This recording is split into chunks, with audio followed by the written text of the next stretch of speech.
Hey everyone, if you're new here, welcome to my channel. If you're a returning subscriber, welcome back. Today is episode 1 of the Zuul Runner build series. So let's get started.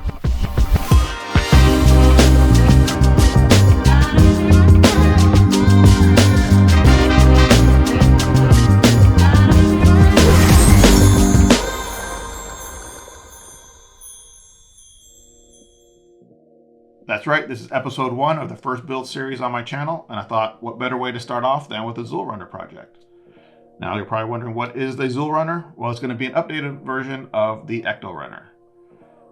If you followed me on Instagram for a while, then you probably might be familiar with the Ecto Runner, but if not, this is the Ecto Runner.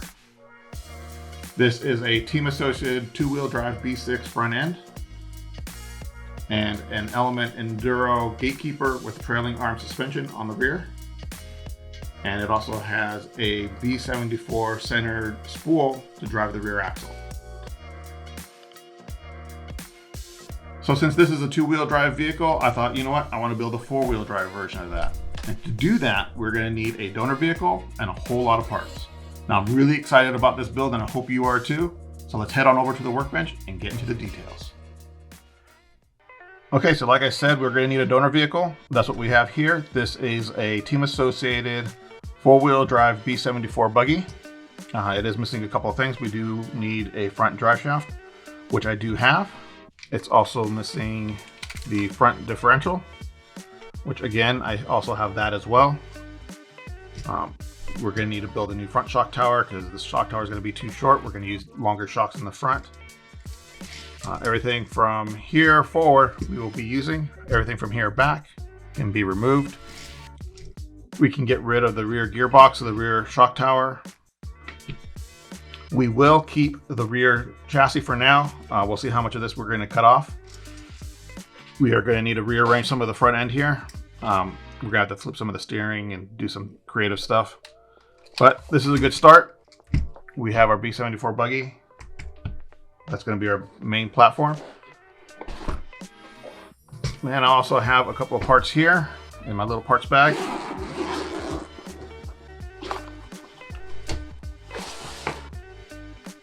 So as far as parts, we are going to need some differentials. We have the front differential that's missing from the donor buggy, and then we have a rear differential that we're going to put in the rear axle. We also have the input pinion for the rear axle. I have an MT12 differential set. We're going to use a couple of parts from here for the rear differential on the axle. The donor buggy is missing some of the servo mounts, so we have that here. We have the rear trailing arm that we're going to use on the rear suspension.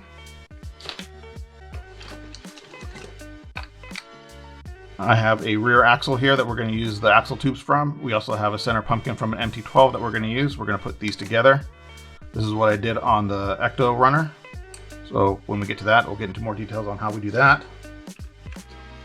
I also have here from Scale Metal Supplies, his Whoopa Capra chassis rails. He custom cut these for me, so we only have the rear ends. We're going to use these, so we get a little bit more up travel than the Ecto Runner did.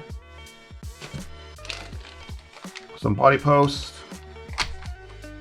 I have a steering servo, pinion gear, center differential just in case we need that.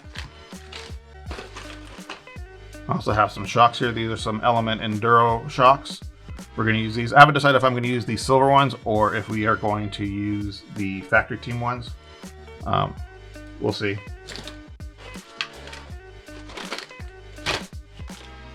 I have a Reedy steering servo here we're going to use. It's a low profile servo, so that's going to help us save some room on that chassis because things are going to be tight. There's the missing front drive shaft and input pinion.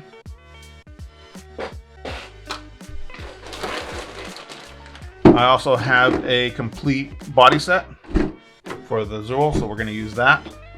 I wanted to use something different than the Ecto Runner, so we're going to use a Zuul.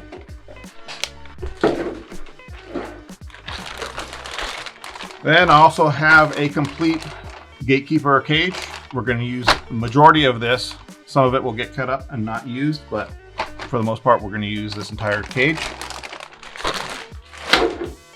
And then from DBI Printing, I have this internal cage for the Zuul.